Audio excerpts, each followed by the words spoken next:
Hi, I'm Rebecca Jarvis with ABC News, and it is one of the biggest days of the year for the auto industry and for car lovers everywhere. Today, the North American International Auto Show kicks off in Detroit, and there is a lot to feast your eyes on.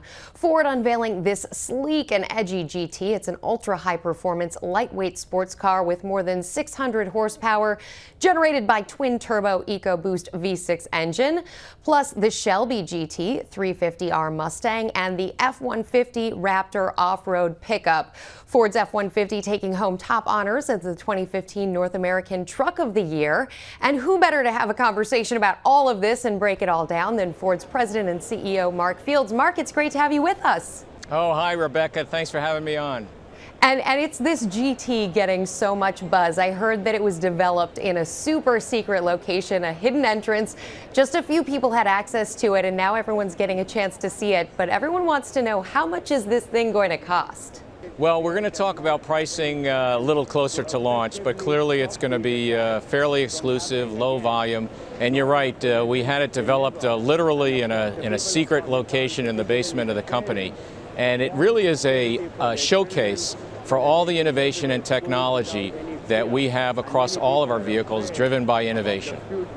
So you're saying it's exclusive, so I have a feeling we're talking $200,000 range, yes? Well, it's going to be it's going to be priced fairly high, but of course, always a good value. Oh yes, a great value, especially $200,000. I'm sure a lot of people out there will hear that number and think that's the first thing that will come to mind. Now, with gas prices, $2.13 a gallon on average across the country. Last year at this time, more than $1 more expensive, $3.31.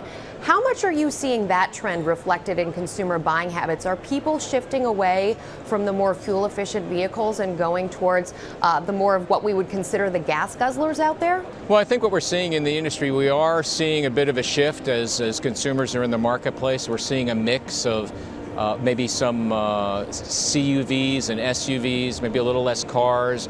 People may be deciding to purchase a little bit bigger vehicle. But from our standpoint, our point of view is, yes, gas prices are low right now, but over time they will continue to go up.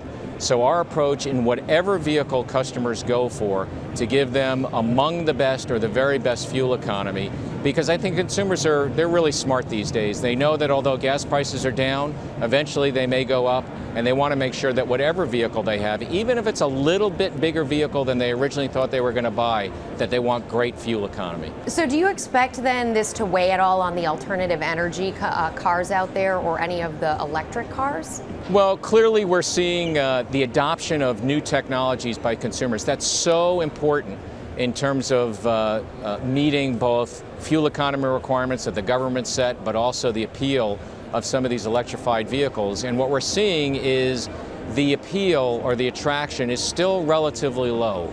Electrified vehicles represent about 4% of the industry, and that's up slightly from even a couple of years ago when there were a lot less models available. Do you see Ford bringing overseas employees back to the United States this year?